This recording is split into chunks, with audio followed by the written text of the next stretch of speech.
Hello everyone, তোমরা সবাই কেমন আছো? আশা করি সবাই ভালো আছো। দেখো, আমি আজকে তোমাদের সাথে আবার একটা নতুন ভিডিও নিয়ে এসেছি, যেটা হচ্ছে চিলি চিকেনের রেসিপি। তো চলো কী করে করি তোমাদের সাথে শেয়ার করব। দেখো, প্রথমেই আমি এখানে মাংসটাকে ভালো করে ধুয়ে নিয়েছিলাম। ধুয়ে নিয়ে তারপরে এখানে আমি ম্যারিনেটটা করে নেব। ফার্স্টেই আমি এখানে নুন দিয়েছি, তারপরে আমি গোলমরিচ দিয়েছি, তারপরে এখানে আমি দেখো এখানে একটা পেস্ট দেবো। এর মধ্যে আমি আদা রসুন আর পেঁয়াজটা একসাথেই পেস্ট করে রেখেছিলাম, তো সেটা দিয়ে দিলাম।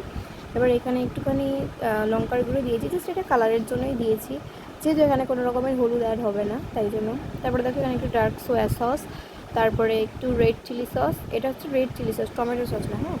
আর এটা হচ্ছে গ্রিন চিলি সস অ্যাড করেছি, 3টে সসই দিয়েছি। যার যেমন ইচ্ছে সেরকম দিও তোমরা। আবার এখানে আমি 2 চামচ মতন একটুখানি ময়দা অ্যাড করেছি, আর এখানে 2 চামচ মতনই আবার কর্নফ্লাওয়ারটা দিয়েছি। কর্নফ্লাওয়ারটা আমি একটু বেশিই দিয়েছিলাম। তারপরে দেখো এখানে ডিমটাকেও ফাটিয়ে দিয়ে দিয়েছি। আর চামচ দিয়ে প্রথমে ম্যারিনেট করার চেষ্টা করছিলাম, বাট হয়নি, তাই জন্য আমি আবার হাত থেকেই ম্যারিনেট করা স্টার্ট করেছি।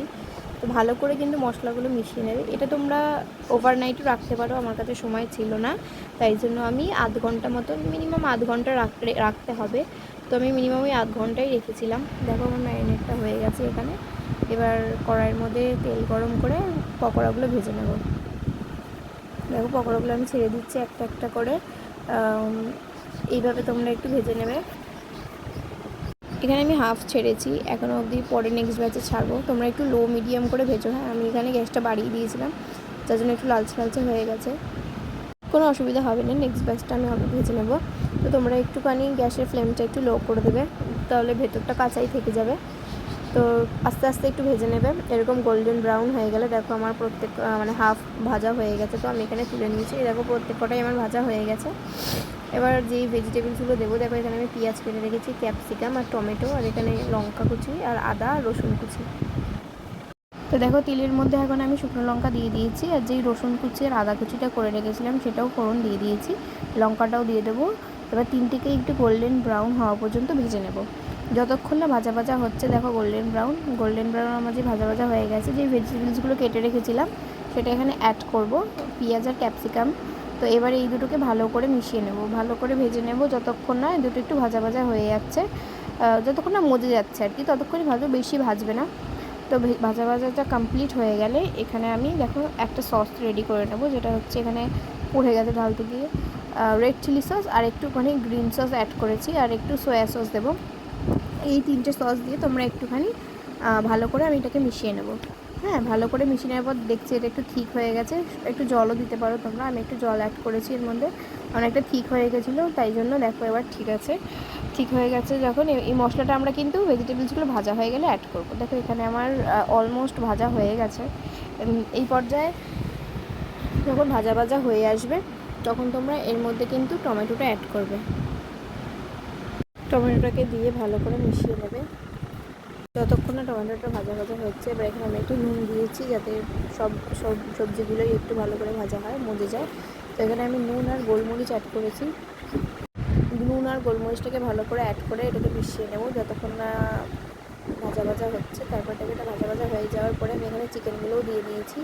চিকেনটার সাথে এটাকে ভালো করে আরেকবার ভেজে নেব। ভেজে নেওয়ার পরে, আমার কিন্তু এইভাবে খেতে ভালো লাগে, আর অনেকে চিকেনটাকে লাস্টে দেয়, আবার সসটাকে আগে দেয়, কিন্তু আমার চিকেনটাকে দিলে মনে হয় চিকেনটা একটু ক্রিপসি থাকে। এই পর্যায়ে দিলে আমার মনে হয় কি চিকেনটা একটুখানি ক্রিপসি থাকে। তো এখানে আমি যে সসটা করে রেখেছিলাম ওই সসটা অ্যাড করেছি এখানে।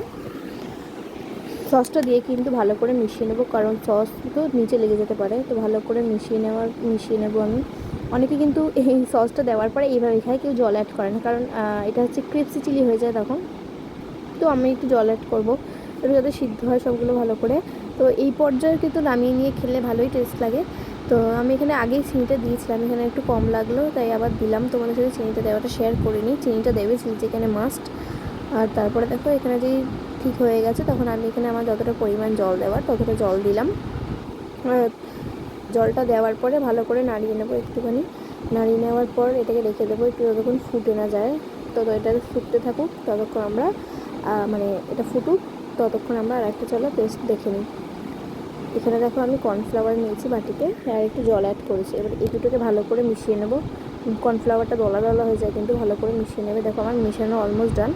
এবার তরকারিটা দেখো আমার এখানে ফোটা হয়ে গেছে, ভালো করে ফুটে গেছে। তখন আমি কিন্তু এখানে আর একবার নাড়িয়ে ওই যে কনস্টার্ট গোলা জলটা করে রেখেছিলাম সেটা দিয়ে দিলাম এখানে, কনস্টার্ট গোলা জলটা। তো এটা দিয়ে বেশিক্ষণ কিন্তু নাড়বে না, কনস্টার্ট আছে একটুখানি নাড়িয়ে জাস্ট নামিয়ে দেবে। তো আমার তো রান্নাটা এখানে দেখো কমপ্লিট, আমি নামিয়ে নেবো এখন। আমার ওটা তোমাদের সাথে শেয়ার করিনি, দেখো এখানে রেডি। আর ওপর থেকে একটু গার্নিশিংয়ের জন্য আমি সাদা তেল দিয়েছি। তোমরা ভালো লাগলে দেবে, না চাইলে দেবে না। ভিডিওটা কেমন লাগলো আমাকে কমেন্টে জানিও। তো রান্নাটা তো তোমাদের একটু করে দেখালাম, এবার টেস্ট করার পালা আছে কেমন হয়েছে। ভীষণ ভালো হয়েছে, তোমরা চাইলে বাড়িতে করতে পারো। আর যদি ভিডিওটা ভালো লাগে তাহলে একটু লাইক, কমেন্ট, শেয়ার আর সাবস্ক্রাইব করে দিও। টাটা।